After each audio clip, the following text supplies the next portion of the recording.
Bom?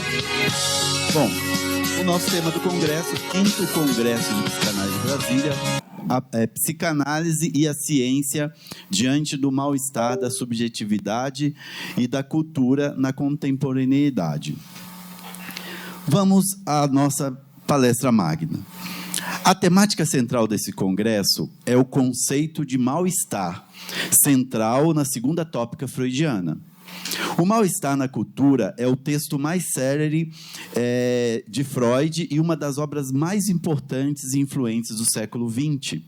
A categoria de mal-estar, articulada ao conceito de desamparo, são centrais para o entendimento da conduta humana na alta da modernidade, seio da fundação da psicanálise. A dialética entre o social e o subjetivo é o cerne da argumentação de Freud sobre a impossibilidade de equilíbrio e de felicidade do ser humano. Freud aponta que são 3 as principais origens do sofrimento: o corpo, destinado à decadência e à morte; o mundo externo, impiedoso e esmagador; e a relação com os outros. Desses 3, o sofrimento advindo dos relacionamentos são a principal causa do nosso sofrimento.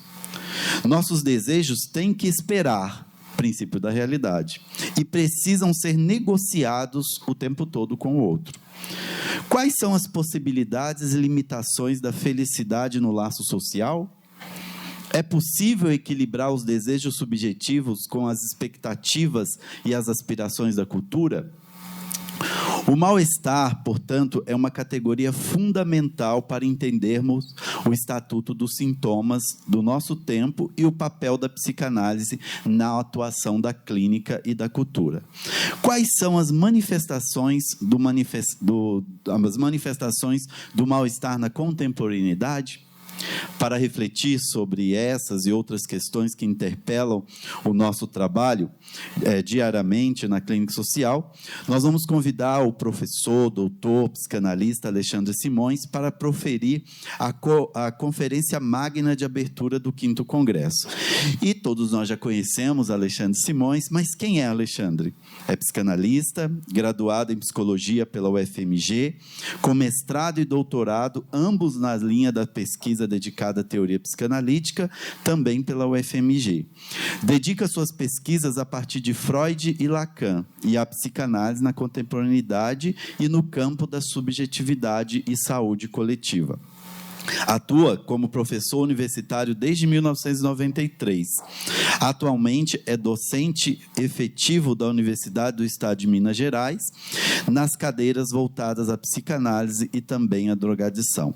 Ao final de 2008, lançou o livro O Litoral da Poria, uma introdução à psicanálise lacaniana, que está à disposição de vocês na livraria, pela editora Geramonde. Desde 1993, atua como psicanalista em consultório particular, realizando atendimento de pacientes e ministrando cursos e palestras. Com muita alegria e gratidão, a gente recebe Alexandre Simões.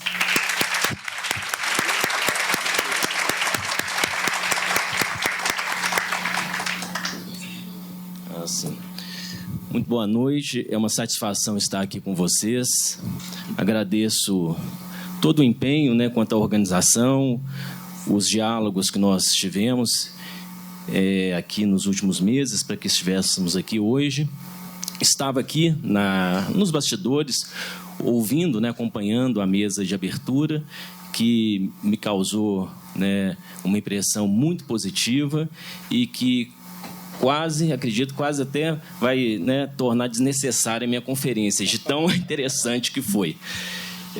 Várias situações que eu pretendo trabalhar com vocês, de certa forma, foram muito bem já apresentadas, até mesmo detalhadas, a partir das falas que eu tive a oportunidade aqui de acompanhar também.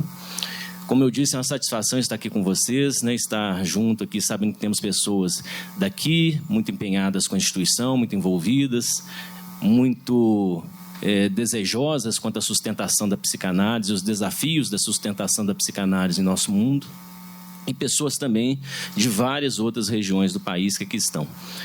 Eu vou realizar, né, o que foi colocado aqui como conferência magna, mas tomem o que eu acho muito interessante em se tratando da transmissão da psicanálise, sintam-se como se estivéssemos, e assim espero que possamos realizar, estivéssemos sustentando aqui uma interlocução, né, ou seja, uma boa conversa. Eu vim aqui para que nós pudéssemos, de fato, sustentar, desenvolver entre nós esta boa conversa.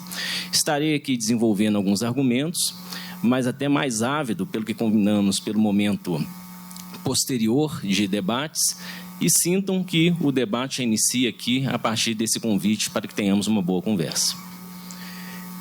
Eu trouxe aqui, para que a gente pudesse seguir um pouco, alguns passos, eu elaborei uma sequência de slides, de projeções, meramente para que a gente pudesse aqui ter um ponto de partida e pudéssemos juntos ir desenvolvendo alguns elementos, mas, sobretudo, recortes, sem nenhuma pretensão de sermos, eu pelo menos, né, de ser exaustivo, alguns recortes que dizem respeito ao tema maior aqui do nosso encontro e que certamente, né, poderão também ser desenvolvidos, poderão ser articulados com os vários outros colegas que estarão aqui nos próximos dias. Por aqui, né? Eu aponto para cá mesmo? Ótimo. Pois bem, eu partiria, né, para que a gente pudesse, então, desenvolver, né, a conversa, a argumentação, eu partiria dessa ideia que, sempre que possível, né, nos trabalhos que eu faço em relação à psicanálise, seminários, né, enfim, o trabalho de transmissão da psicanálise, eu sempre gosto de partir desse ponto, baliza. Então, trouxe para cá também esta tentativa de pensarmos os nossos temas, pensarmos aqui, estabelecermos os nossos horizontes a partir da noção de baliza. O que vem a ser baliza? E nós estaremos aqui trabalhando, percorrendo algumas balizas, pelo menos é a proposta que eu faria. Baliza pode nos apresentar pelo menos 3 situações que me parecem ser muito interessantes de serem bem articuladas, mantidas, né, bem, né, em trânsito uma com a outra, para que daí pudéssemos então fazer os nossos recortes, pudéssemos então caminhar. Primeiramente, baliza é o quê? Baliza é aquilo que nos auxilia para realizar um certo movimento. Por exemplo, vamos lembrar dos ótimos anos na autoescola, né? Então, baliza, por exemplo, são aquelas marcas que são colocadas no para-brisa de um carro, né? Geralmente aquelas pequenas fitas, enfim, são pontos de referência para que a gente possa fazer algum movimento. Então, baliza nos orienta quanto ao movimento. E aqui, no caso, seriam os movimentos da clínica. Então, balizas, nessa primeira acepção de ser o quê? Pontos cardeais, pontos orientadores que podem nos auxiliar quanto ao movimento. Segunda acepção que eu gostaria também de trazer para cá, para que pudéssemos então fazer os nossos recortes. Baliza é também o próprio movimento, não é mesmo? Fazer baliza. Então, quando nós fazemos um certo movimento, esse movimento também pode ser chamado de baliza. Além de termos os elementos que nos orientam para o movimento, o próprio movimento é baliza. Então, pensemos nas balizas da clínica analítica. Aquilo que nos orienta quanto aos movimentos, os encaminhamentos da prática, bem como os próprios movimentos que nós fazemos. E, por fim, uma terceira acepção que pode ser bem interessante também. Vamos agora sair da autoescola e vamos pensar, por exemplo, nas fanfarras na escola. Quem aqui já viu, já participou de uma fanfarra? Antigamente era muito comum, né, termos as fanfarras nas escolas. A fanfarra, geralmente, ela tem como abre-alas, geralmente aquelas bailarinas ou acrobatas, né? Mas, enfim, aquelas pessoas que ficam na frente da fanfarra e que, com seus movimentos, elas abrem caminho e ditam um ritmo. Então, pensar aqui também em movimento, orientação e o ritmo da clínica analítica. Então, é nesse triplo cenário, a partir dessa articulação que a palavra baliza nos proporciona, que eu gostaria aqui de fazer os recortes, para que possamos, assim, verificar o que é muito importante, né? Para onde a clínica analítica aponta? Quais são os movimentos da prática? O que está em jogo no ofício do analista? Ou seja, quando empreendemos um percurso analítico, um percurso que de fato é analítico, o que de fato ali ocorre? Então, é nesse contexto que eu gostaria aqui de trabalhar, realizar alguns recortes.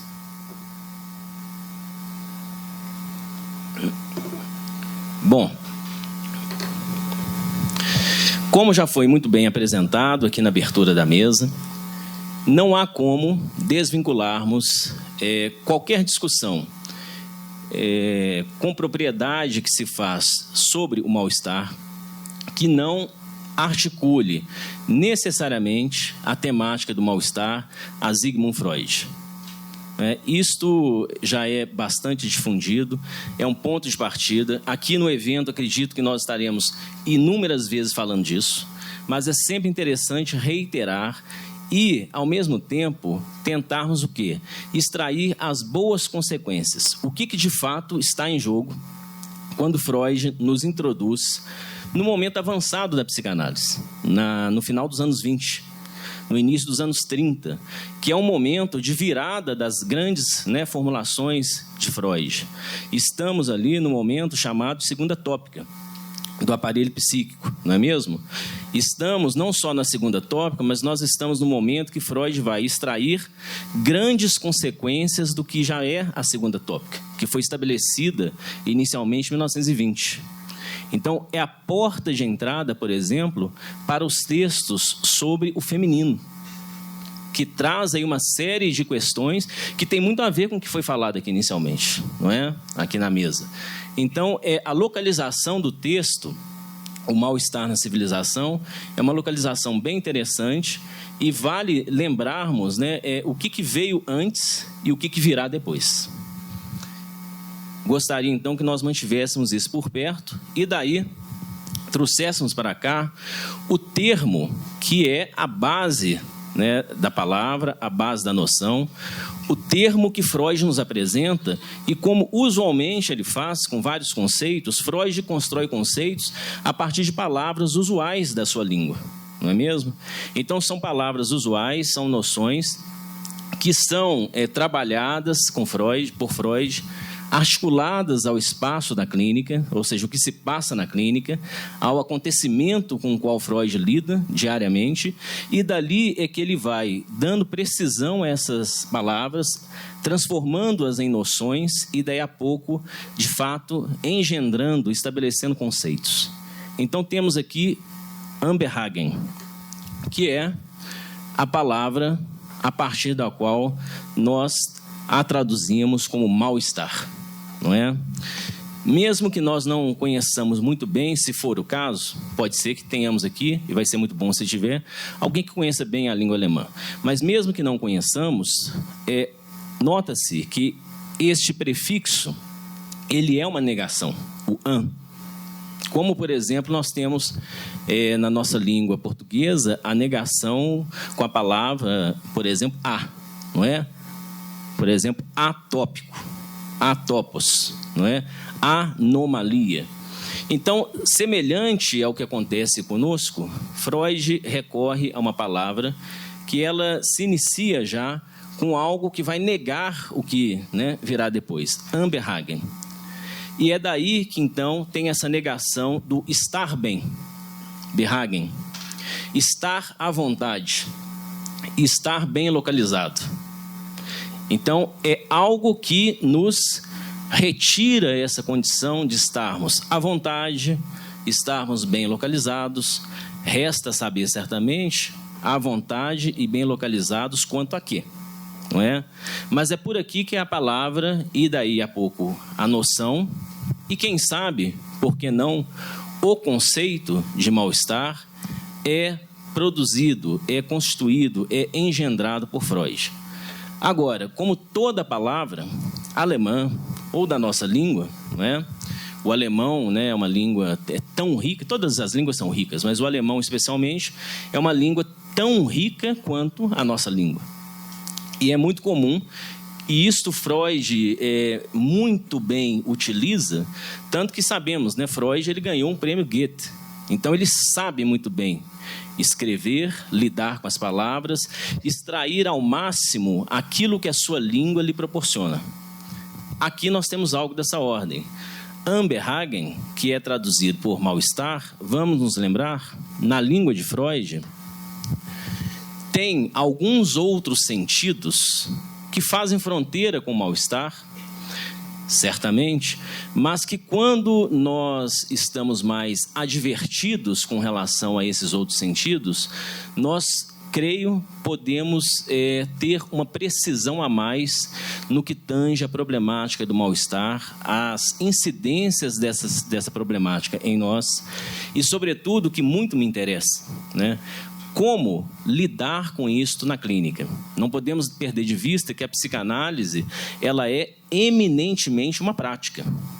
A psicanálise não é uma teoria estrita. A psicanálise não é uma visão de mundo. Freud vai, né, nos anos 30, inclusive, ele vai dizer isto.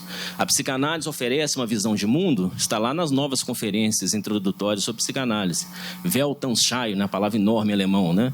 Ele vai dizer, não é bem uma visão de mundo, né? Então, a psicanálise ela é uma clínica o tempo todo. E o arcabouço conceitual, o enredamento conceitual que nós temos é exatamente para que tenhamos balizas que nos orientem, que deem suporte, que nos deem horizontes, perspectivas quanto à nossa clínica. Obviamente, clínica não é equivalente à experiência feita dentro do consultório. É também, não é? Freud também está para nos lembrar disso. Né, que a clínica em Freud, por mais que nós tenhamos um certo ethos, uma ambiência do consultório, a clínica ela se dá aonde as condições da psicanálise se colocarem. Vamos a Freud no momento muito inicial, só para a gente fechar esse parênteses, já que eu abri. Estudos sobre a histeria. Estamos ali antes da interpretação dos sonhos. O momento em que Freud, com fragilidade, com muito cuidado, está de maneira tateante apresentando para o mundo o que vem a ser a coisa freudiana, por assim dizer, depois que isso vai ser chamado coisa freudiana, apresentando o que é a psicanálise, não é mesmo? Então é um momento que não é um momento difícil, porque a psicanálise é um tanto quanto desconhecida. Para que ela se instaure, Freud, em ato, tem que realizar um corte epistemológico, não é mesmo? Então tem que fazer uma ruptura com o que estava sendo estabelecido, receber os nutrientes daquele grande caldeirão que era a Viena do final do século, onde o antigo e o novo estavam ali se conjugando das mais diversas maneiras, uma série de transformações que estavam ocorrendo naquela sociedade naquele tempo, não é mesmo? Transformações que repercutiam o campo da ciência, o campo da literatura, das artes em geral, da música, e a psicanálise surge ali. E naquele momento, Freud, ao escrever os estudos sobre a histeria, vai apresentar os grandes casos, por assim dizer, não é? Onde ele vai tentar nos mostrar o que é possível de ser feito, como que se apreende aquela experiência, o que pode ser construído gradativamente dali. E em meio àqueles grandes casos, tem um caso interessantíssimo, que é, a meu ver, um grande caso para nos localizar o que é a psicanálise, quais são os seus desafios, o que é sustentar a prática analítica no século XXI, que é o caso Catarina. Freud apresenta um caso onde ele teve um único encontro, então daí já vem toda uma questão com relação à temporalidade da psicanálise, a esse imaginário de que a clínica psicanalítica necessariamente há de ser longínquo, né, muito duradouro. Não quer dizer que não tenha um certo tempo, mas nós temos que ter um certo cuidado com relação às imagens pré-concebidas. Freud está nos apresentando, como eu estava dizendo, o caso Catarina. E ali é uma única vez, ele fora do consultório, de férias nos Alpes. Talvez até de bermuda e chinelo. Só para a gente criar a situação. Freud fora do consultório, Freud fora das fotos que a gente enxerga dele, fora Freud da ambiência, mas na psicanálise. O caso Catarina, ele até coloca para nós uma formulação bastante chistosa, né? Não imaginava que a neurose pudesse manifestar a mais de 2.000 metros de altitude, né? Nos Alpes. É a psicanálise a céu aberto. Isso faz uma conexão fundamental, uma conexão muito frutífera, por exemplo, com o que hoje nós podemos ter, que vem a ser a clínica peripatética. O que é peripatética? A palavra grega vem de perípatos. Perípatos é o que anda. Perípatos é o que se desloca pela polis, o que não se dá em um único lugar. Então, esta noção de uma psicanálise que há de ser constituída enquanto ato clínico nos mais diversos lugares, desde que as condições para o ato se coloquem e não estejam garantidas essas condições por conta de um ambiente pré-estabelecido, essa é uma provocação, esta é uma aventura, vamos colocar assim, freudiana, que se dá no momento em que a psicanálise se constitui. Pois bem, fecho esse longo parênteses para voltar para cá, para que a gente possa exatamente explorar essas lateralidades, né? Eu fui a esse parênteses exatamente para a gente explorar lateralidades e, com essas explorações, termos elementos nutrientes mais potentes, de maior envergadura, para pensarmos a problemática do mal-estar e, sobretudo, pensarmos os desafios, possibilidades da psicanálise no nosso tempo. Ambenhagen também significa, também tem esse uso na língua, que vem a ser o quê? Uma inquietação. Então, alguma coisa que nos inquieta. Alguma coisa que, apesar de, por exemplo, estar tudo bem numa dada situação, estou pegando esse exemplo propositadamente, apesar de estar tudo bem, ainda assim tem algo que te inquieta.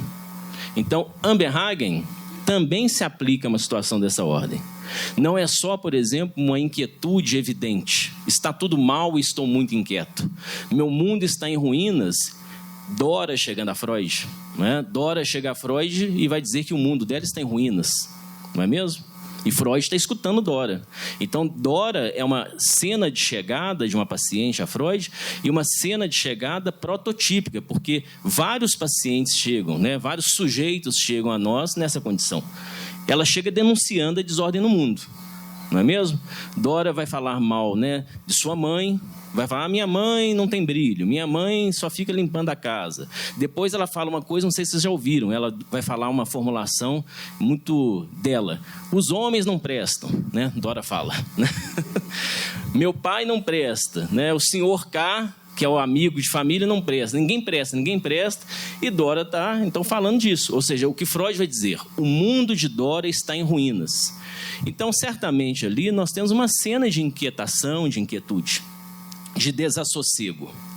Mas o mais interessante é verificarmos que Ambenhagen se aplica especialmente não somente aonde nós temos uma situação de desassossego, de inquietude, que tem algo estampado na testa, eis aqui o motivo para tal, não é? Dora, por exemplo, vai ter seus motivos, mas principalmente quando, curiosamente, não haveria um motivo, não haveria uma grande catástrofe, entretanto, tem algo que nos cutuca. Então, o Ambenhagen tem a ver com isso também, né? Com ambas as situações, mas eu gostaria aqui de sair, para não ficarmos só nessa situação que eu chamaria de um pouco mais evidente, o mundo em ruínas, né? Algo do mundo, independente dele estar em ruínas. Então, isso que Freud começa a constituir por meio da noção. Vamos ver mais um pouco. Também Ambenhagen traz para nós a noção de apreensão. São noções muito correlatas, vocês estão percebendo? Mal-estar, ótimo, vamos trabalhar aqui, mas eu gostaria de tentar trazer essa contribuição, essa lembrança, porque isso pode nos abrir para várias outras discussões, percebermos que o que está em jogo no mal-estar, tão famoso, né? Trabalhado, né? Difundido por Freud, o grande livro, né? Que influencia muitas áreas além da psicanálise, é algo que comporta o quê? A inquietude, comporta a apreensão, comporta o constrangimento. Ambenhagen também é isso, constrangimento, aquilo que nos constrange. Amberhagen é um descontentamento. Inclusive, algumas traduções desse texto para outras línguas recorreram, né, a essa expressão, a civilização e seus descontentamentos, né? Mas Amberhagen também traz essa noção. Então, vamos visitando, é o convite que eu faço, vamos visitando essas territorialidades. Um pouco mais, o incômodo, não é mesmo? Percebem que sempre tem algo disto de maneira bastante comum quando alguém vai a um analista? Tem algo ali que pode não ser muito preciso, que pode não ser muito claro. Algo que não necessariamente há de ser formulado de uma maneira muito pragmática, né? Eu tenho esse problema, cure isso de mim. Esse pragmatismo, né, de uma terapêutica em relação ao que alguém localiza como sendo um desfuncionamento, como sendo um transtorno. Enfim, estou propositadamente usando termos da nossa atualidade. Não quer dizer que eu concorde com eles. Mas, enfim, sempre tem uma atmosfera que comporta algo da ordem de uma inquietude, de um incômodo, de um desassossego. É por aí que Freud vai constituindo a problemática. Mas, sobretudo, isso que eu gostaria de trazer, tentando alinhavar o que está em jogo nas outras acepções de Amberhagen. Sobretudo, a palavra, a partir de onde nós temos a noção de mal-estar, ela comporta a ideia de estorvo. O que é um estorvo? Estorvo é algo que recai sobre nós, não é mesmo? Estorvo é uma densidade. Estorvo é alguma coisa que é difícil de ser suportada. Então, é isto, né, que, de uma maneira um pouco mais precisa, a meu ver, não estou excluindo a noção de mal-estar, muito pelo contrário, estou tentando trazer aqui ângulos para que nós possamos, então, verificar o que está em jogo no mal-estar, né, quando Freud, em 1929, vai estabelecer essa problemática, como eu disse, a partir do que ele vai estabelecer também um pouco antes. Vamos fazer uma conta redonda, 10 anos antes, né? 1920, estou arredondando. Quando ele, por exemplo, introduz a problemática da pulsão de morte. Daqui a pouco nós vamos falar disso. Então, o mal-estar, ele é um desdobramento, né? Essa conceituação que Freud faz a partir do Amberhagen é um desdobramento do que ele vai colhendo como problemática, como elementos, né, vigentes, pertinentes na clínica analítica. E vale ressaltar que o que Freud ele recolhe, o que cada analista recolhe, é precisamente a dimensão do humano. Então, a complexidade que podemos verificar eventualmente na psicanálise não me parece ser uma complexidade simplesmente da psicanálise, como se fosse algo, né, proposital, vamos então constituir uma teia conceitual bastante sofisticada e complexa. A complexidade da psicanálise é a nossa complexidade. Então, o que está lá, as problemáticas que estão, por exemplo, estabelecidas, desenvolvidas, argumentadas por Freud, no mal-estar na civilização, que absorvem a problemática da pulsão de morte, a problemática do supereu, para citar, no mínimo, 2 grandes elementos que vêm de maneira muito explícita a partir de 1920, mas que são desdobramentos do que está se constituindo desde o encontro de Freud com Catarina, desde o encontro de Freud com Ana O, que foi feito por intermédio de Breuer, né? Ele não se encontrou com Ana O, mas se encontrou com a narrativa do caso, e aí é um encontro dessa ordem, porque ele escuta alguma coisa ali, constitutiva, inaugural, mas desde esses passos é que nós temos uma série de elementos que vão se tornando cada vez mais entrelaçados, tramados, enredados, até chegarmos aqui nessa problemática do estorvo, que é, a meu ver, uma baliza importante, interessante de mantermos conosco. Pois bem, daí eu gostaria de prosseguir agora para uma segunda sinalização. A primeira é esta: tenhamos atenção, mantenhamos atenção, é um convite que eu faço para nós todos, mantenhamos atenção no que tange a esses desdobramentos, a essas lateralidades do mal-estar, tal como é trabalhado por Freud, do Amberhagen, Ou seja, o que está ali em jogo? E eu aqui sintetizo, porque depois vou voltar a isso, eu sintetizaria aqui essa dimensão do estorvo, que me parece ser muito... Assim, do ponto de vista clínico, ela é muito interessante, porque ela nos mostra várias nuances no que se passa na experiência clínica. Segunda baliza que eu gostaria de compartilhar aqui com vocês. No que tange ao mal-estar, nestas, lateralidades que estão em jogo aqui, pensando no Amberhagen, vale também sublinhar que, por mais que estejamos ali falando do desassossego, da inquietude, enfim, do estorvo, o que está em jogo não é precisamente uma sensação, não é? O mal-estar com uma sensação. Eu sinto que as coisas não estão muito boas, eu sinto uma certa apreensão, O que a gente escuta muito também, que é um índice da angústia, Eu sinto um certo aperto, Eu sinto alguma coisa me comprimindo. Por mais que haja isto, certamente, e nós temos, enquanto analistas, que considerar isto, não é? Mas nós não podemos perder de vista que há algo mais agudo ainda no que tange a problemática do mal-estar, e esse elemento mais agudo diz respeito ao que podemos chamar de condição do sujeito. Ou seja, o mal-estar diz respeito a uma condição do sujeito. Em última instância, se quisermos ter algo um pouco mais palpável, que depois pode ganhar precisão, sim, diz respeito a uma certa condição de existência. Então, é um posicionamento, é alguma coisa que nos constitui, é alguma coisa que nos marca, mais do que isso, faz marca em nós. E é nesse sentido, que aí sim, estava até agora falando e enfatizando a problemática em Freud. Vamos tentar fazer aqui, pelo menos, uma rápida ponte com Lacan.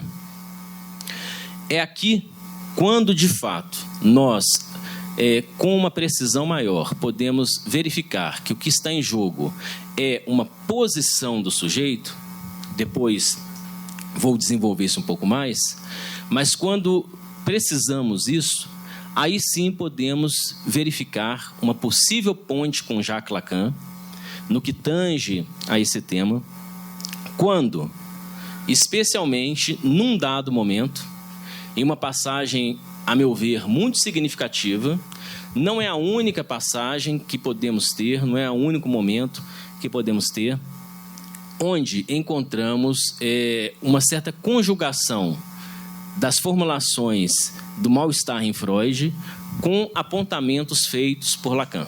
Não é. Mas aqui eu gostaria de pensar, de destacar um ponto. Quando Lacan nos fala, e aí eu faço aqui, trago para cá, uma possível correlação entre o mal-estar, Amberhagen, portanto, e isto que veremos aqui a seguir. Quando Lacan nos fala, nos indica que o que está em jogo na posição de sujeito, o que está em jogo, portanto, na problemática do mal-estar. E aqui um outro rápido parêntese. Lacan, o tempo todo, é aquele analista que, ao retornar a Freud, estará sempre nos lançando uma pergunta absolutamente clínica. Enfim, sobre qual sujeito nós operamos? Qual é o regime de subjetividade que está em jogo na psicanálise? Quando nós estamos a sustentar a clínica analítica, temos diante de nós alguém que não é meramente um paciente, não é um paciente, ele é um analisando. E analisando não é uma palavra que é sinônima de paciente, simplesmente. O analisando é uma posição de trabalho. O analisando é exatamente aquela posição para onde um paciente, que poderia estar na condição daquele que espera ser curado, aquele que espera uma certa solução, espera que alguém diga o que ele tem, o que ele é, que ele ofereça uma espécie de chave, não é? O analisando é aquele que está posto a trabalho.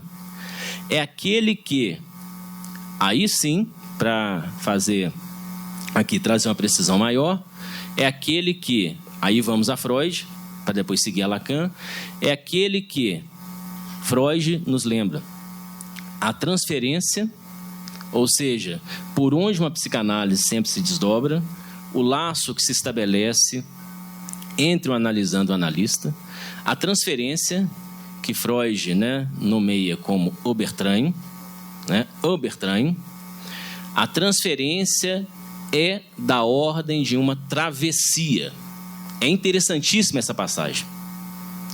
É uma passagem muito rápida, mas que, quando ela é bem apreendida, ela nos lança luzes para a clínica.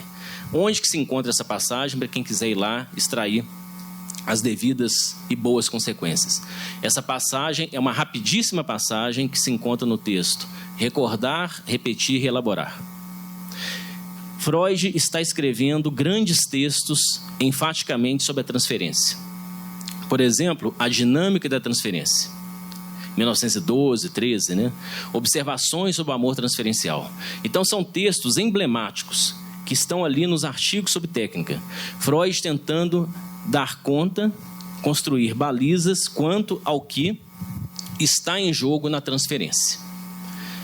Só que no apagar das luzes, Freud vai para um texto onde, certamente, em larga medida, ele vai trabalhar a temática da repetição, recordar, repetir, elaborar, 2 anos depois, em 1914, e num rapidíssimo parágrafo que poderia escapar de nós, porque o grande tema parece ser a repetição, num rapidíssimo parágrafo ele lança um comentário que aí eleva tudo que ele havia construído nos 2 outros textos, eleva a um novo patamar. A transferência, Obertranho, é da ordem de... Eu vou falar palavras que são muito próximas, que ele faz um jogo de palavras. A Obertranho, transferência, é da ordem de uma Oberganho. Obertranho e Oberganho. O mesmo prefixo. O que é Oberganho? Travessia. Então, esta noção, gente, verificarmos que o que nós temos que constituir junto aos pacientes, que não são pacientes, na medida em que são analisandos, nós temos que tentar sustentar, constituir, temos de ser inventivos para que, de fato, o que se dê ali seja algo da ordem de uma travessia. Travessia. Então, é aí que eu volto para cá, para verificarmos, né, junto de Lacan, como que nós podemos, então, pensar, sustentar a travessia que está em jogo na prática analítica, considerando ao lado dela, sim, a densidade, a problematização do Oberganho, do estorvo, do Amberhagen, até troquei, do estorvo.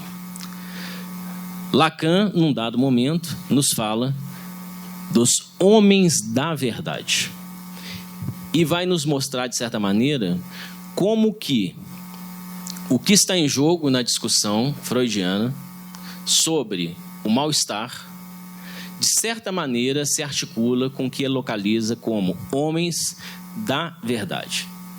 Não é homens de verdade, é da verdade. Vamos ver isso um pouco mais de perto. É uma rápida passagem que se encontra no texto que finaliza os escritos de Lacan, ou seja, a coletânea de textos que foi nomeada de escritos. Estamos aqui, então, em 1966. É o texto que é o único texto que Lacan escreve exatamente naquela época que ele produz a coletânea, os escritos.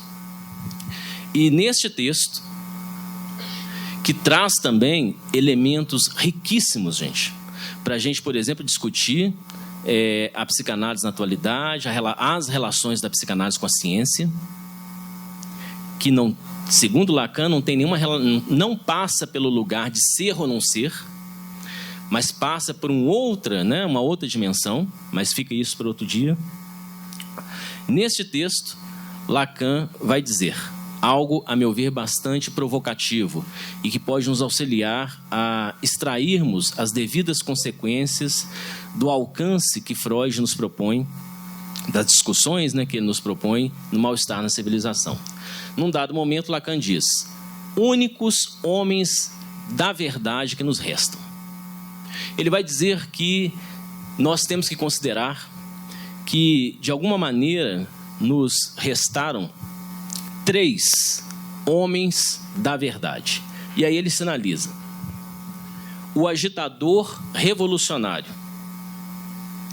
o escritor que com seu estilo marca a língua. Aí ele abre parênteses e diz, travessão: sei em quem estou pensando. Daqui a pouco nós vamos ver. Já aqui estamos em 66. Quem ele já estava pensando aqui, depois é que ele vai fazer um seminário onde ele vai explicitar essa questão. E por fim, o pensamento renovador do ser, do qual temos o precursor. O que Lacan está nos propondo? É que a questão do mal-estar na civilização diz respeito à verdade que nos habita. Por isso que eu falei que não é questão meramente do sentimento, né? Comporta uma problemática ética que implica na nossa relação com a verdade. E aí que, então, me parece, no mínimo, interessante que possamos fazer uma correlação entre o que Freud nos propõe e o que Lacan está aqui a propor quando ele fala dos homens da verdade. E quais seriam? Ele está fazendo referência a André Breton, que é o agitador revolucionário, James Joyce, 66, e ele vai lançar, 10 anos depois, praticamente, um seminário sobre James Joyce. Aqui ele já estava dialogando. E, por fim, Heidegger. O que Lacan está a nos dizer e que, do ponto de vista clínico, pode ser muito interessante? Para que a gente tenha também, não só o que constatar no que se refere ao mal-estar, mas algo fundamental para a psicanálise. Não só constatar, mas também o quê? Ter o que fazer em relação a isto. Lacan está nos dizendo, de maneira, a meu ver, muito interessante, por quais caminhos que podemos construir respostas em relação ao mal-estar. Isso que é fundamental.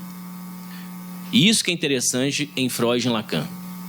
Somos atravessados, somos habitados, somos marcados por algo que traz de maneira inexorável para nós todos a dimensão do estorvo. Entretanto, o que fazer com isso? E esta é a direção fundamental, a meu ver, do ato analítico. O analisando chega até nós, nos apresenta a ruína do seu mundo, por assim dizer, sob vários aspectos, nos apresenta o que se passa com ele. E aí, no movimento espiralar de uma análise, uma direção de intervenção fundamental seria qual? O que fazer com isso aí? Não é mesmo? Então, o analista que interpela, o analista que indaga, não é só o analista que assiste à presença do mal-estar. E isso que é fundamental, a meu ver, na prática analítica. A prática analítica nos oferecendo condições para, sem reducionismos e sem simplificações, termos o que fazer com o que nos marca e termos o que fazer com aquilo que nos habita. Vou prosseguir um pouco mais. Ou seja, Freud, por meio de seu giro copernicano, não foi citada aqui a ferida narcísica, não é mesmo? Por meio da indicação da ferida narcísica, por meio do giro copernicano, comportaria a verdade destes homens da verdade? Lacan nos ajuda a pensar sobre isto. Ou seja, o que Freud nos apresenta quanto o Amberhagen diz respeito a estas dimensões da verdade? Ou seja, é possível encontrarmos uma resposta que seja política, no que tange, portanto, ao agitador revolucionário, uma resposta que passe pela linguagem, para citar Joyce, e uma resposta que, por fim, passe por aquilo que diz respeito à dimensão do ser, que não é exatamente uma substância, mas é uma estilística da existência, é uma ambiência. Percebe, então, que aqui tem algo potente que está em Freud e em Lacan? Ou seja, essa discussão nos apresenta os possíveis rumos e efeitos de uma análise. Um percurso analítico, ele há de trazer, de certa forma, repercussões no laço com o outro, repercussões na relação com a linguagem. A linguagem aqui, especialmente o quê? A linguagem que há em nós. O que fala em nós.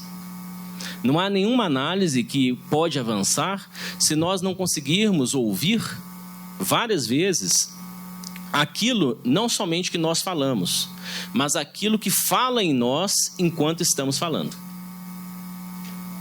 Essa, por exemplo, é a base da interpretação dos sonhos. É aí que Freud diz, e faz todo sentido, o sonho é a via real, é a estrada real, é a via régia do inconsciente. Porque qual que é o trabalho que Freud nos indica que pode ser e há de ser feito junto ao sonho? O que está o tempo todo presente na interpretação dos sonhos? Uma interpelação que o tempo todo em cada sonho lá está. O que é isso que fala em você? Não é mesmo? Quando alguém diz de um sonho para um analista, o interesse é que possamos, junto do analisando, aquele que então faz a travessia, aí está o analisando, né? Lacan percebeu isso em Freud, por isso que ele vai dizer que não é paciente, não é estática, não é espera, é travessia. O que é isso que fala em você? E por fim, uma análise há de ter um efeito sobre isso que podemos localizar como uma estilística da existência. Estou aqui tentando, vejam se está minimamente claro, fazer uma articulação da problemática que nós temos em Freud com o que se passa ao longo de uma análise. Já antecipando o que eu falarei depois, com o quê? Com a aposta que está em jogo numa psicanálise. Passo aqui para a terceira baliza. Tem mais um tempinho? Tem que andar. Passo aqui para a terceira baliza. São só 18 balizas, tá? Nós são 4 ou 5. Que, de certa forma, eu já antecipei um pouco o que eu vou falar aqui. Falando mais livremente, eu vou acelerar um pouco. Essas questões que estão aqui nessa baliza, creio que vocês vão trabalhar isso bastante aqui ao longo do encontro. Eu não vou me deter sobre isso agora. Eu vou deixar aqui indicado. Outros colegas, além do que já foi apresentado na mesa, com certeza irão trabalhar. Trago para que tenhamos ao lado das formulações que eu acabei de trazer, esta lembrança, né, indo a Freud, das 3 grandes superfícies do mal-estar. Não é? A natureza, physis, ou seja, tem algo na physis que nos desterritorializa, não é mesmo? O que Freud localiza como as forças da natureza.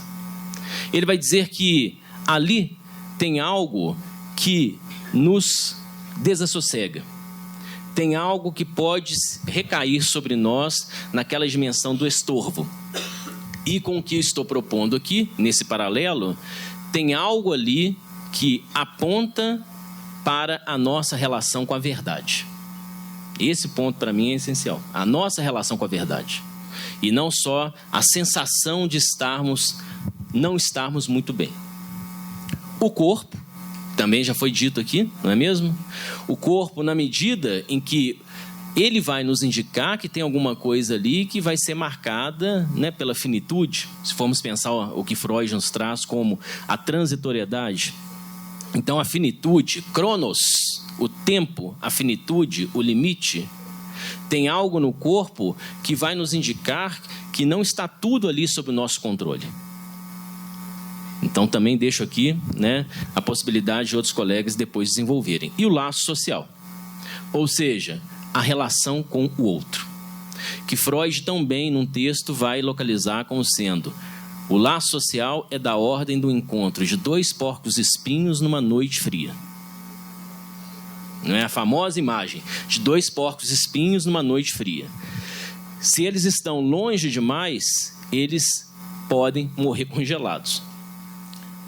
Para escapar daquilo que se passa, para escapar do ethos onde eles estão, eles têm que se aproximar. Ao se aproximarem, eles começam a se espinhar, né, a se espetar. Então, essa é a problemática que Freud localiza como sendo a do laço social. Não é? Temos algo ali que precisamos nos enlaçar, mas ao nos enlaçarmos, também começamos a nos deparar com algo que nos dá trabalho. O mal-estar passa por isto. E o que eu gostaria de trazer é que Freud salienta o quê? O elemento inexorável que aí se coloca. Ou seja, há aí algo inescapável. Tem alguma coisa aí que vai se apresentar, vai se impor na physis, na natureza, vai se impor no corpo, vai se impor nos dois porcos-espinhos, que tem que se aproximar, e que vai trazer uma certa inexorabilidade, né? Alguma coisa que é incontornável. E que, por exemplo, aqui uma rápida lembrança, a pandemia, né, que mal acabamos de sair dela, ela, curiosamente, ela trouxe a íntima articulação entre essas três instâncias, três plataformas indicadas por Freud. O vírus foi uma complexa articulação da natureza, alguma coisa ali que nós não controlamos, não sabemos, e que, como boa histérica, o vírus, como bom histérico, esburaca a ciência. Não é? O vírus ali fez a função do discurso histérico, porque mostrou que havia uma insuficiência. Tínhamos que andar mais, um esforço a mais. Temos que buscar alguma coisa que não está inteiramente pronta ainda. Então, o vírus, ele interpelou. E ele trouxe, né, com ele, de maneira articulada, esses três ângulos muito interessantes. Ali tem algo da physis, que nos desterritorializa, o corpo, indicando, né, o quê? A finitude, o padecimento, alguma coisa que, né, nos asfixia, para fazer ponte com o que eu direi, e também o laço social, não é mesmo? De repente, o outro, estar com os outros, se torna perigoso. Se torna alguma coisa desassossegante. Quarta baliza, já chegando, né, na 17ª, quarta baliza, cisalha.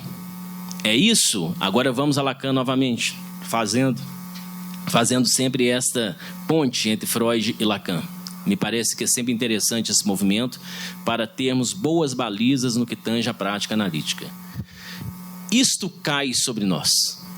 Cisalha, né? Um termo que Lacan utiliza em mais de uma situação e que também me parece que cabe aqui. O que é cisalha? É o que faz corte.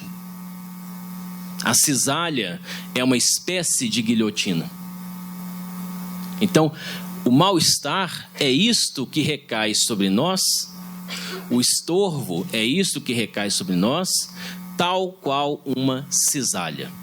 Então, esse é um outro aspecto que eu acho interessante trazer, eu gostaria então de também sublinhar, para que possamos ter conosco e aos poucos vamos aqui no encontro extraindo as devidas consequências.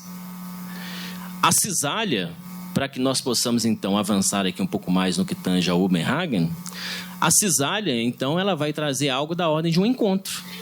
Alguma coisa com a qual nós nos deparamos. Alguma coisa com a qual nós nos chocamos e que produz um certo corte, nos introduz o quê? Uma insuficiência. Nos indica que tem alguma coisa em nós que não dá conta de tudo, que não é absoluta, que não é totalitária. Então, esta problemática do encontro, se olharmos com atenção, na argumentação que Freud nos traz sobre o mal-estar na civilização, ela está lá. Porque Freud está exatamente, por exemplo, quando ele fala do corpo, da natureza e do laço social, ele está nos falando com o que nós nos deparamos, com o que nós nos encontramos.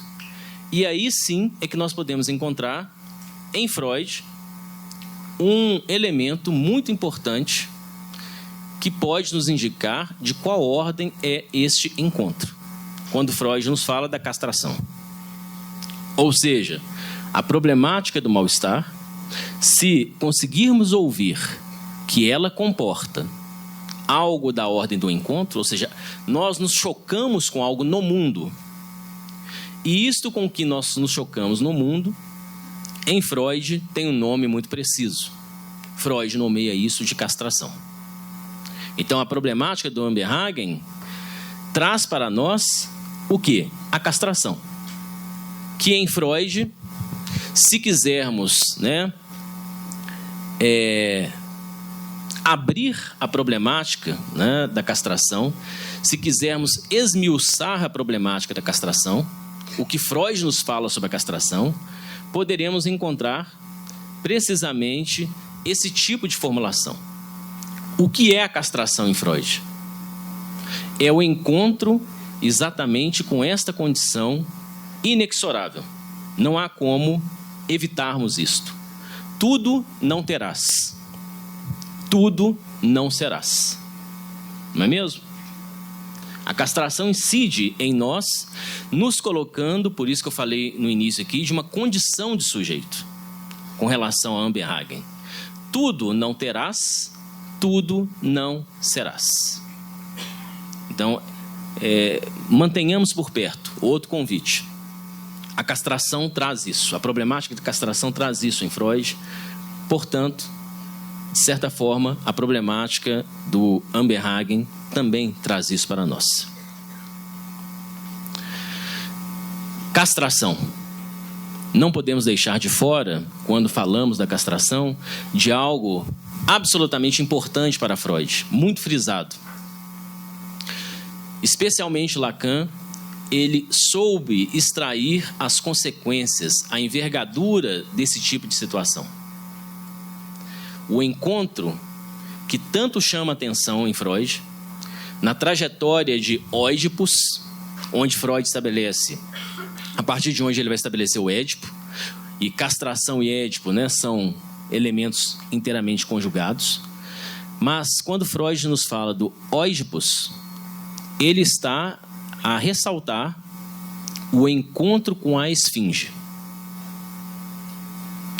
O que eu quero dizer com isso? Que o encontro com o mal-estar é o encontro com a esfinge. É ali que está a questão. E aí, é claro, do ponto de vista clínico, resta verificar onde está a esfinge de cada um. O que faz função de esfinge? Então é aí que, a meu ver, tem um ponto crucial. O que faz função de esfinge? Tentar verificar junto a cada analisando, à medida em que ele vai nos falando, como eu disse, do seu mundo em decomposição, do seu mundo em ruínas, sobre diversos aspectos. Isso não é tipificado. Isso é absolutamente singular. Mas para que uma análise avance, é fundamental que nós possamos criar condições para que se escute a cada caso o que faz função de esfinge. E aí, como eu estava dizendo antes, é que vem algo essencial. Como responder a isto? A psicanálise traz a grande aposta. Sem garantias, mas a grande aposta. É absolutamente possível que possamos responder a isto. É aí que nós podemos talvez encontrar, a precisão de uma formulação de Lacan. O que sustenta uma análise, em última instância, é o desejo do analista. E o desejo do analista é, sobretudo, uma aposta. Qual a aposta, para concluir de fato? A aposta de que, havendo a inexorabilidade do mal-estar, haverá condições, sim, de construirmos saídas, inventividades, que toquem aqueles três regimes: o agitador revolucionário, o escritor criativo e o autor que nos traz o indicativo de uma nova forma de vida.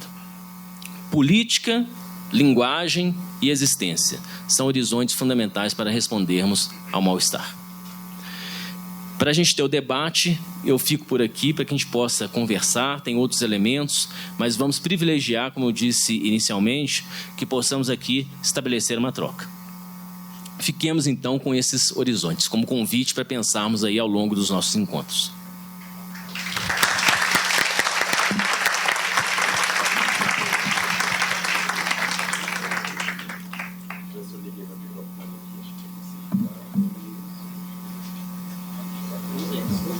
Então tá ligado aqui.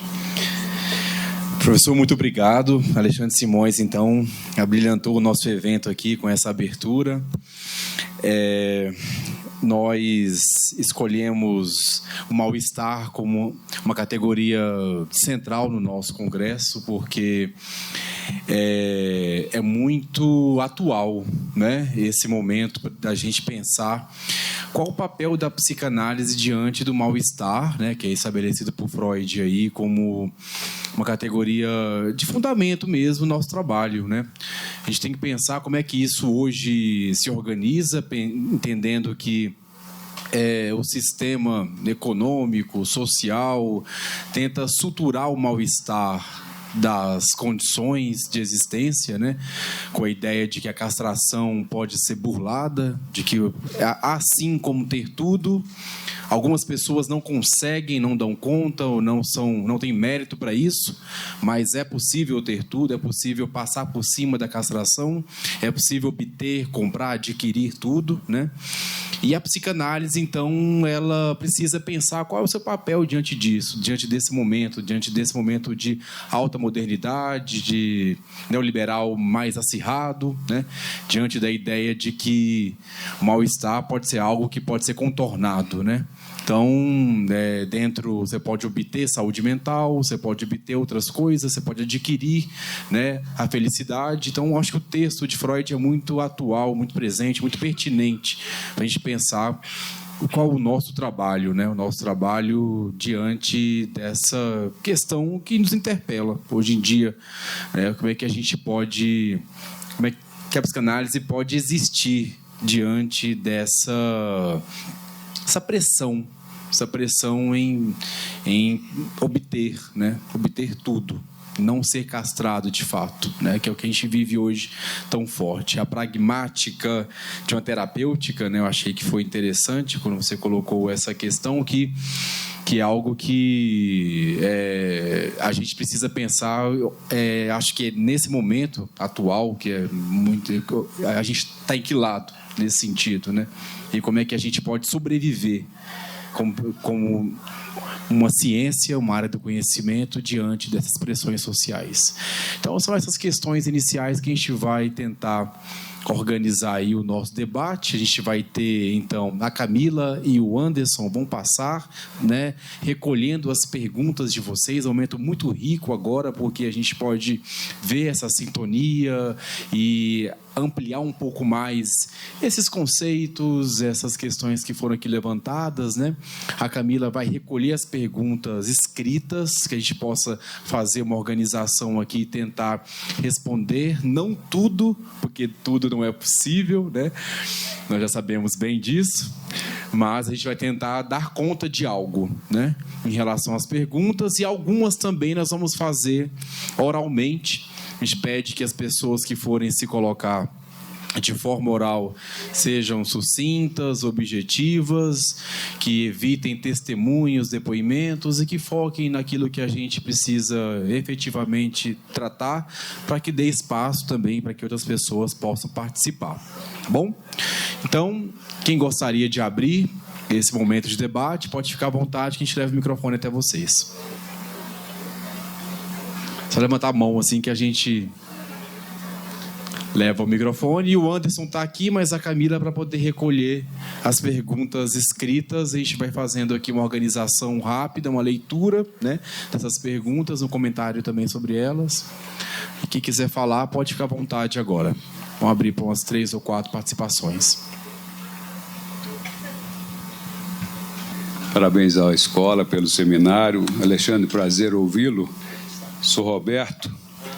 E eu queria fazer aqui, enquanto termos ambivalentes sobre o bem-estar e o mal-estar, que eu vejo como a presença literalmente simultânea e conflitante de um mesmo sentimento dentro do sujeito.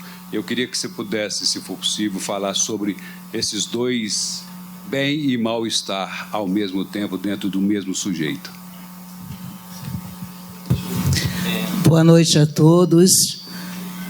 Doutor Alexandre, super bem-vindo a Brasília. Te acompanho muito. A sua fala, os seus vídeos são da minha programação. É muito difícil esse momento onde um 5º congresso de psicanálise ele pode ser revolucionário no sentido de trazer novos pensamentos. E eu estou aqui exatamente para isso, porque a Escola de Psicanálise de Brasília, junto ao Instituto Khalili, me trouxe muitas indagações, muitas provocações, e eles acolheram aonde eu quero dizer e trazer aqui algo que é revolucionário, que é uma psicanálise preta, negra. Nós estamos falando das nossas questões hoje, né? Das nossas inquietações. E todos nós sabemos das nossas. Eu sei das minhas, de todas as discriminações, de todo o racismo, né? De toda a desumanização, de toda a coisificação. E o senhor foi belíssimo quando o senhor nos trouxe aqui um respeito a nós, fazendo o primeiro momento da etimologia da palavra. Eu achei super chique. Mas eu queria perguntar ao senhor, para a psicanálise, principalmente a preta, se é que o senhor me permite trazer isso, a palavra seria algo que fundamenta essa psicanálise? Ela não pode deixar de existir para a verdade do outro? Ótimo. Obrigado aí pelas questões, todas elas são muito instigantes. Vou tentar compartilhar aqui pensamentos, reflexões que cada indagação, que abriria caminhos muito vastos, cada indagação poderia abrir caminhos muito vastos, mas eu vou tentar aqui trazer aqui um compartilhamento de formulações que instantaneamente cada indagação provocou em mim. A questão do Júlio, inicialmente, né, sobre a insuficiência, a aliança ou laço que se estabelece com o analisando com o analista, como que podemos trabalhar isso né, do ponto de vista clínico propriamente, sobretudo que eu mencionei, frisei uma situação bem específica, somente a título de não esquecimento, porque estou falando de uma coisa que já é muito consagrada. A psicanálise é da ordem de uma praxis, é uma clínica, não é? Tentando articular, Júlio, com o que eu estava mencionando, sobretudo quando eu falei do encontro, e finalizei falando do encontro com a Fix, com a esfinge. Eu não mencionei que esfinge, tal como Freud nos apresenta, no ambiente que ele nos apresenta, ou seja, a esfinge de Édipo, é aquilo com que ele se encontra, não sabendo muito bem do caminho que ele está seguindo, não é mesmo? Então, aqui uma rápida lembrança da história de Édipo. Édipo é aquele, e aí que vale considerar que Óidipos somos nós todos. O Édipo não é necessariamente somente claro que ele pode ser apreendido assim, mas nós podemos ver também que tem algo muito mais agudo nele. Ele pode ser apreendido como algo relativo a um campo desenvolvimentista, à infância, à criança, mas Freud vai nos dizer que tem, por exemplo, algo do Édipo que sempre se manifesta como uma espécie de resíduo em nós todos, não é? Ele vai dizer que o Édipo, nesse sentido, ele tendo um resíduo, alguma coisa que sempre fica, é aí que eu digo, então, que todos nós somos óidipos. Ou seja, todos nós estamos naquela condição de caminharmos de modo claudicante. Óidipos, ao pé da letra, significa aquele que tem um edema no pé. Óidos, edema, pous é pé. Então, alguém que não vai ter um caminhar absolutamente retilíneo, absolutamente assegurado, por quê? Porque ele vai mancar, no sentido amplo da palavra mancar, né? Ele vai cometer mancadas. Então, este é óidipos. Ele vai ao oráculo de Delfos, ou seja, ao Google, né? O chat GPT da época, né? Ele vai ao chat da época e vai fazer a pergunta que praticamente todo mundo faz: quem que eu sou? E aí ele vai, né, vai ser tomado de perplexidade na medida em que ele começa a saber um pouco sobre ele por meio desse Google da época, né, chamado Oráculo de Delfos. E aí, para evitar ir ao encontro do que o espera, esse é o ponto essencial da caminhada. Ele foge de onde ele está, ele foge de Corinto para evitar aquilo que ele ficou sabendo que ocorreria. E quanto mais ele foge de Corinto e vai em direção a Tebas, mais ele vai ao encontro do que ele evita. Então, esse é um ponto interessante, percebem? É aí que está o tropeço. Você tentar evitar alguma coisa, mas você desconhece o caminho que você adota. Porque esse caminho, ele está longe de proporcionar evitação. Pelo contrário, você vai em direção àquilo que o chat te falou. No meio do caminho, isso por si só já é muito interessante, para a gente pensar algo que eu vou falar aqui quanto à clínica psicanalítica. No meio do caminho, ele encontra com a esfinge. Esfinge vem de fix. A palavra é fix. E fix é a mesma palavra que dá origem à asfixia. A asfixia vem de fix. Por isso que quando eu fiz aqui a indagação, o que faz função de esfinge, em outras palavras, é o que nos produz asfixia. O que na nossa vida, nas nossas vidas, tem função de elemento asfixiador, que fixa a dor. É aí que está a asfixia. Então, por que eu digo isso tudo? Para a gente tentar trazer mais elementos aqui, que ficarão embutidos ali, quando eu falei da dimensão do encontro. E aí que a gente pode ver a sua questão interessante, Júlio, sobre como trabalhar isso, qual a direção. Me parece que nós temos, enquanto analistas, sempre uma direção fundamental a empreender junto de cada analisando, a causar junto de cada analisando, no percurso espiralar de uma análise, que é colocar em ato uma indagação.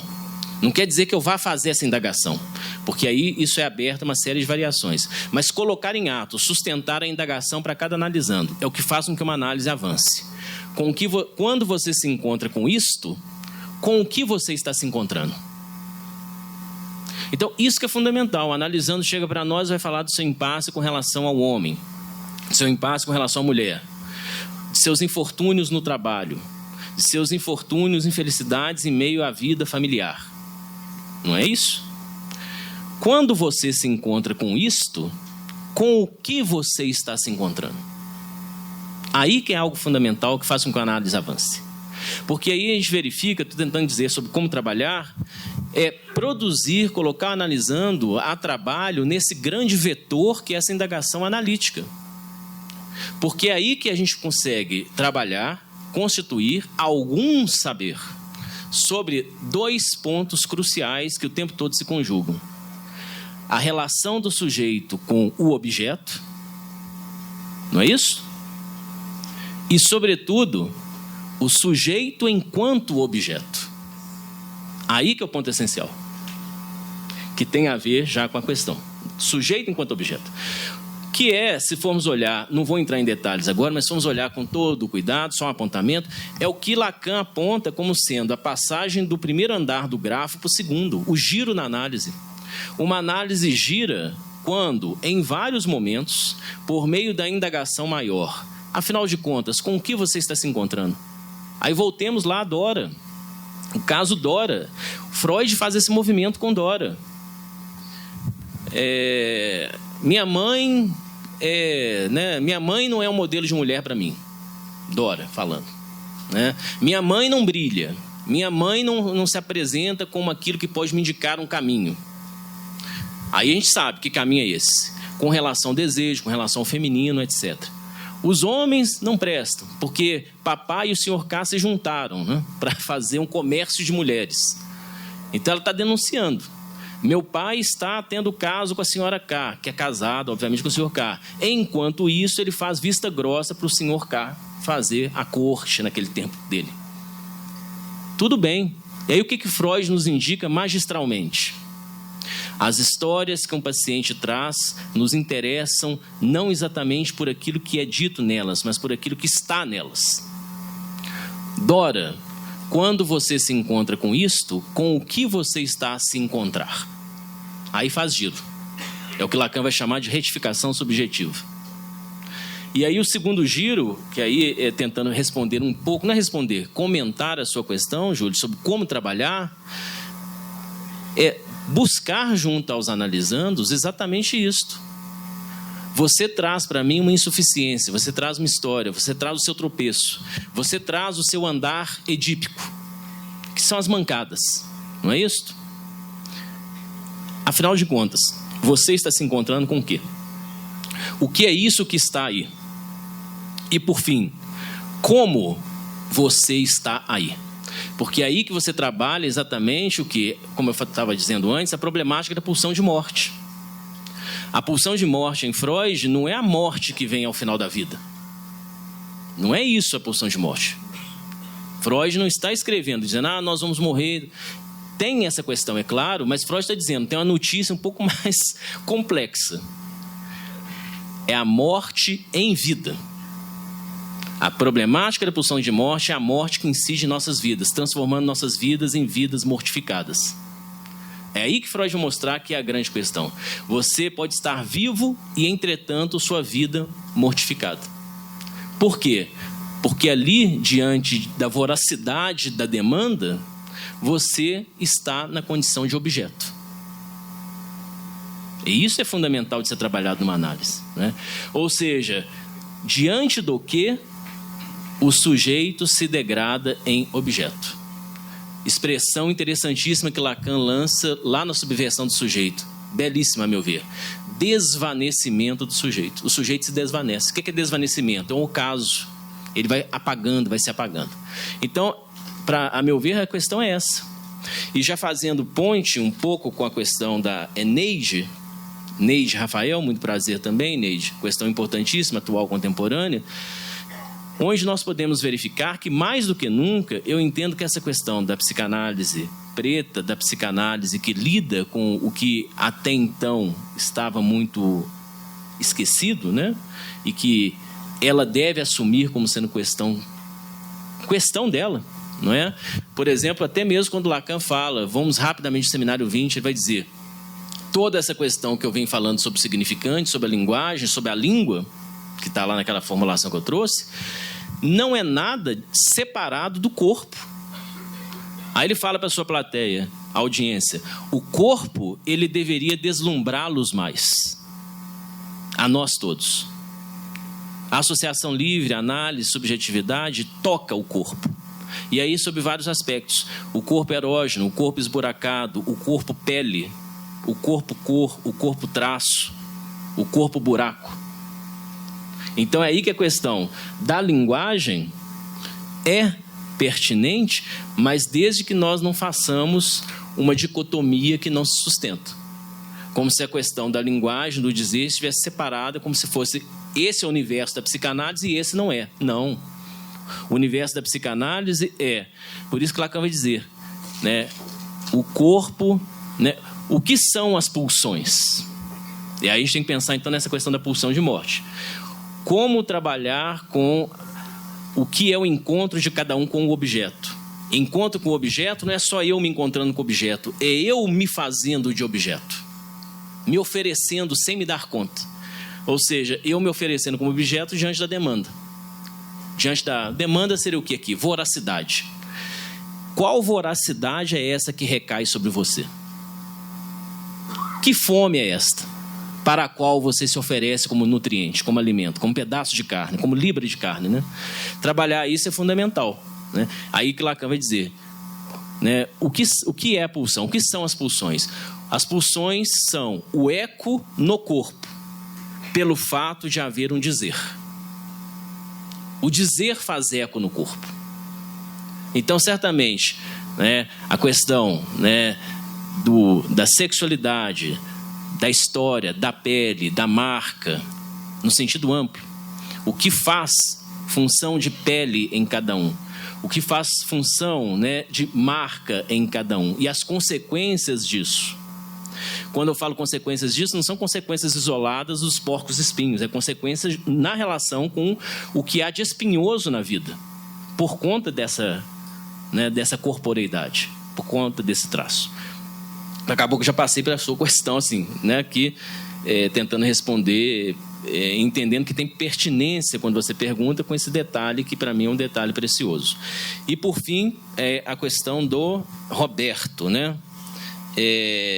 Bem-estar, mal-estar, a conjugação desses elementos. Foi o Roberto mais lá atrás que nos perguntou. Roberto, agora essa conjugação de contrários, não é?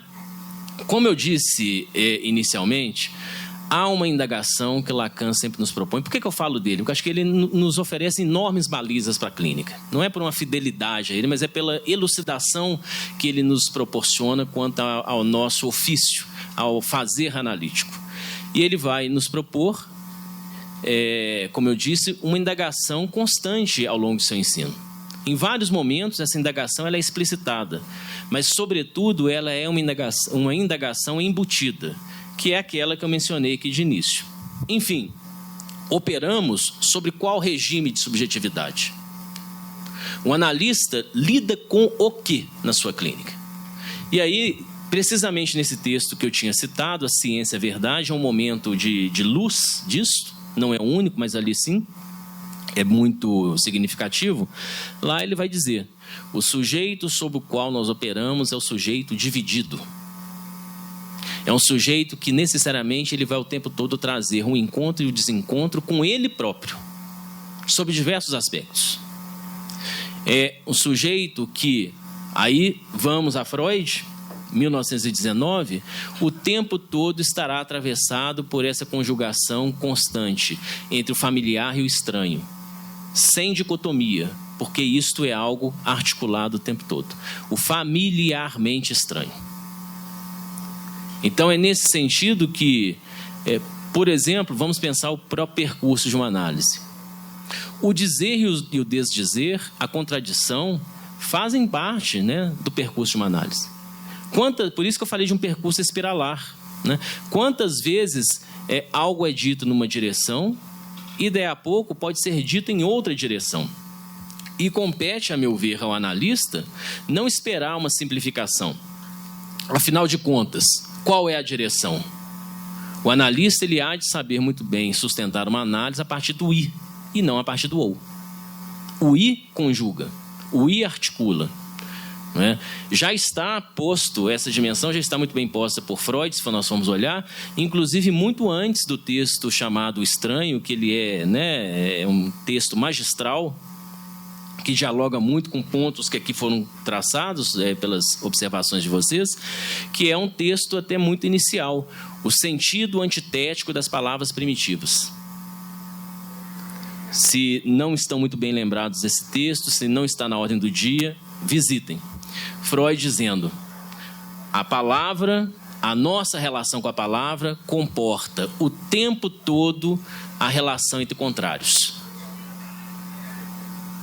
É aí, então, que, de fato, nós podemos verificar com qual palavra nós trabalhamos ao causar que o analisando livre associa. Não é a palavra meramente do testemunho, não é a palavra bela, não é o proferimento. É essa palavra que ela traz o tempo todo um revoluteio. Ela vai girando ao redor dela mesma. Aí, para concluir, sim, é que a gente pode entender o que está lá no final do ensino de Lacan. Naquele momento, inclusive, que eu falei da saída, né, da construção, que tem a ver aqui com a outra questão que foi posta, quando eu falei de Heidegger, eu trouxe para cá a referência. Heidegger, Joyce e Breton, aí eu mencionei a dimensão com Breton da política, Com Joyce, a dimensão da linguagem, mas é essa linguagem que comporta contrários. E com Heidegger, foi a pergunta aqui, a indagação, é a estilística da existência, ou seja, o modo de vida.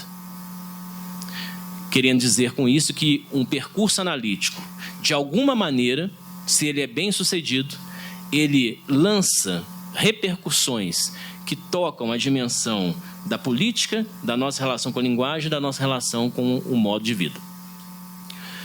Nos anos 70, é que Lacan vai dizer, cada um tem o seu nó. Cada um vai ter que construir a sua solução. Final de análise não é um final típico. É um final que cada um vai ter que construir o que eu sempre chamo, o quê? Sua geringonça psíquica. A análise é para que consigamos construir uma geringonça psíquica. Geringonça que significa o quê? Os elementos que você tem. Não é um prêt-à-porter que você compra e sai, já vai lá me dá isso pronto. Geringonça é que você vai ter que fazer uma espécie de MacGyver, né? O sujeito sobre o qual nós operamos, estão lembrados do MacGyver? Aí denunciei a idade. MacGyver não é aquele que, para sair da cilada, para sair da captura, ele tinha que construir, né, uma geringonça com um pedaço de isqueiro, né, um barbante e um abacate? É isso. Geringonça psíquica. Por isso que Lacan vai dizer, a pulsão é da ordem de uma montagem. E é sobre ela que nós temos que fazer essa intervenção. Então, é nesse sentido da conjugação dos contrários, da geringonça psíquica. E aí, para concluir, aqui Lacan, a gente pode entender algo interessantíssimo, que ele vai dizer o seguinte, a dimensão da interpretação na análise. Temos que pensar, sim, que o analista produz interpretações.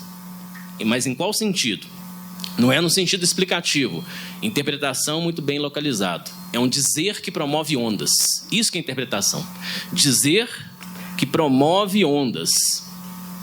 Eu tenho efeitos interpretativos do meu primeiro percurso de análise, quando eu tinha 19 anos, que até hoje eu estou pegando as ondas, surfando nas ondas. Não vou falar bem quais são, mas até hoje está ecoando. É isso, a interpretação não é uma explicação momentânea. Pode até ter esse efeito, mas a interpretação de fato é um dizer que promove ondas. E aí que a gente pode verificar que o analista interpreta, nesse sentido, o analisando interpreta, mas, sobretudo, a análise é suportar que as palavras nos interpretem. É isso que Lacan vai chamar, no final, de inconsciente real. É a palavra que nos interpreta. Ouvir a palavra que pode produzir efeitos de ondas em nós. Aí sim, me parece que a gente tem um horizonte bem mais promissor. Muito obrigado, Alexandre. A gente encerra aqui as perguntas. Queria uma salva de palmas para ele. Agradecendo aí mais uma vez a sua estada aqui no 5º Congresso de Psicanálise de Brasília. O Alexandre trouxe alguns livros apenas, né, para a gente estar fazendo um espaço de autógrafo, tá? Que vai acontecer agora lá na biblioteca. Aí eu vou dar alguns recados para vocês antes. Quem quiser adquirir, está aqui na livraria, o livro do Alexandre, tá? O livro O Litoral da Aporia, né, uma introdução à psicanálise lacaniana. Então, ele vai fazer o autógrafo, e quem quiser dar um abraço nele, tirar uma foto, também vai acontecer aqui na biblioteca, tá joia? Então, eu queria que o Otávio, você já pode acompanhá-lo lá, enquanto o pessoal vai se organizar. Nós vamos para a biblioteca aqui embaixo, onde a gente vai fazer. Quem quiser dar um abraço nele, tirar uma foto, a gente vai fazer isso lá na biblioteca, enquanto a gente se organiza aqui, ok?